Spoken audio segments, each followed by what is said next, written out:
কম্পিউটারের ওয়ালপেপার পরিবর্তন করা শিখুন। মাউসের দুইটা পয়েন্ট, একটা লেফট একটা রাইট।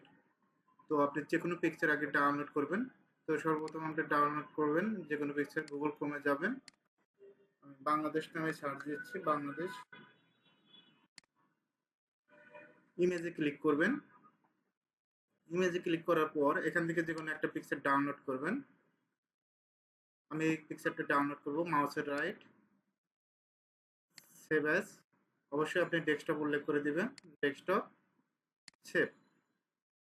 ডাউনলোড হওয়ার পর আমাদের যে কাজটা করতে হবে, মিনিমাইজ করে রাখবো। আমি কোনো পিকচার যদি আমি ওয়ালপেপারটা পরিবর্তন করতে চাই, জাস্ট পিকচারের উপরে গিয়ে মাউসের রাইট ক্লিক করব, রাইট রাইট ক্লিক করে set as desktop background click করবেন, অটোমেটিকভাবে পরিবর্তন হয়ে যাবে। আপনি যে পিকচারটাই ক্লিক করেন, যে পিকচারটা সিলেক্ট করবেন, সিলেক্ট করে মাউসের রাইট সেট অ্যাজ ডেস্কটপ এটা ক্লিক করবেন, অটোমেটিকভাবে পরিবর্তন হয়ে যাবে।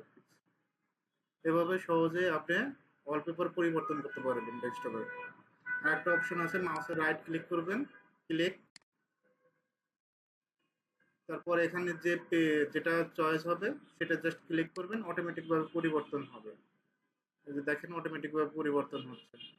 আমি যদি জাস্ট এটা ক্লিক করি, পরিবর্তন হবে পিকচারটা।